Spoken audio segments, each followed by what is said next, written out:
Look, I really, really, really wanted to like this show, but there's a number of reasons why I didn't. Now, if you haven't seen both seasons, just scroll on past this video because I'm finna ruin all of it for you. So the first season, I liked it for the most part, at least the first half, and it's telling the story of this family who moves from North Carolina all the way to Compton, California during the Great Migration in the 1950s.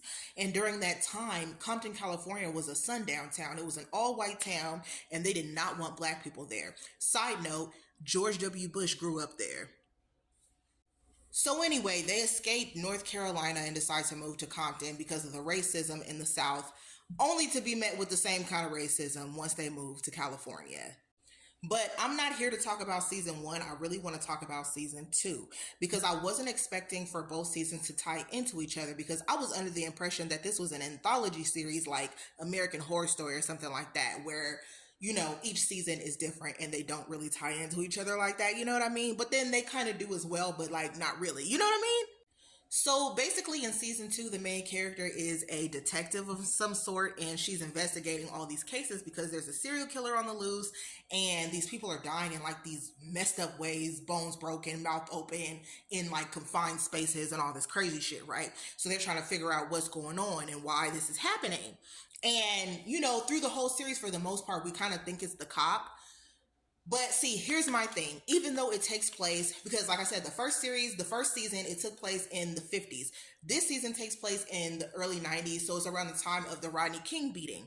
And so they kind of discussed that a little bit. But my thing is, if the cop didn't have nothing to do with it, why the fuck would you put all that shit in there? It just pissed me off because I understand what the show is supposed to be about. And I understand they're supposed to be talking about, like black trauma and stuff like that, especially with the first season. But like, I just feel like some of that stuff was not needed.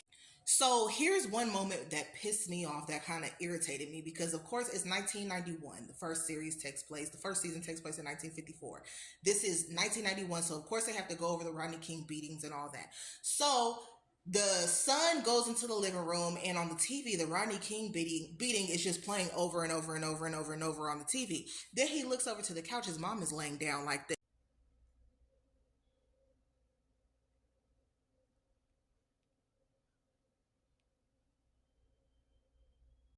And I'm like, I get it. There has to be some type of scare factor or whatever, but like that shit was just stupid to me.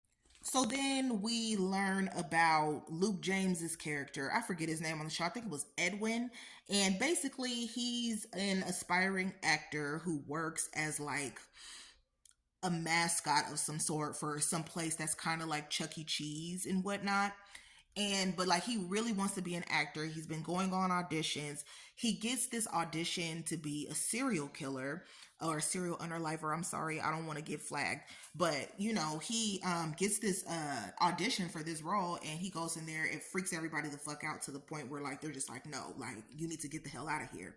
And it drives him crazy to the point where he starts actually acting out different, unalivings and things like that. So, moral of the story, let's just jump. This lady, the detective, finds out that Edwin is her twin brother. He remembers being in the group home that they grew up in, but she doesn't remember because she was taken out of there when she was 3 years old and never brought back. There was a bunch of other people who were in the group home as well. And those are some of the people that he unalived along the way during his little rampage or whatever, as well as the group home mother or whatever you call it, like the parent or whatever, the one who took them in, the foster parent, the one who took them in, like he ends up like killing her in like a gruesome way or whatever. And so, but yeah, the detective, she don't know who this man is. She don't remember, but he did show up at her doorstep like 2 years prior to like all this stuff happening. But she didn't know who he was like that, but he was kind of a creep. So she was like, get the fuck out of here. So he didn't even get a chance to tell her like, hey, I'm your long lost twin brother. We grew up in this group home, blah, blah, blah. And like I said, she don't even remember. So her adoptive mother finally tells her like, hey, you were adopted and all this stuff. And so it's like a lot of, investigation here and there trying to figure things out. And one thing that was left with the twins when they were little was a Raggedy Ann and a Raggedy Andy doll. He kept his Raggedy Andy doll, and basically, like, it's kind of like confusing, but not really. Basically, the spirit is like this demon that comes to them as Raggedy Ann and Raggedy Andy dolls. And those are like, they've been trying to like get them to do like horrible shit over the years or whatever. The Raggedy Ann doll doesn't really haunt her, but the Raggedy Andy doll has been haunting him this whole time or whatever, to the point where like he turns into like this monster. And the Raggedy Andy doll like takes over him to the point where, you know, blah blah blah blah blah. But I just feel like the last 3 episodes of the season, those were the best ones, and I feel like the whole season should have been like that, because I felt like it took a lot to lead up to what actually was going on and how both seasons tied into each other. And it pissed me off to no end. I'm not going to tell you how hard it was to get through this series. I've probably been watching it since the day it came out, and I finally finished yesterday. Today is May 14th. Yeah. So yeah, she finds out he's her twin brother, and like the demon is haunting them, and so it's like taking her on a little trip through the house and through the group home, like showing her exactly what happened and like refreshing her memory basically, and letting her know this is what happened, to the point where, you know, it's just, man, anyway, I hated this. Well, I didn't hate it. I give it about like a 4.5, maybe a 5 out of 10 at the most.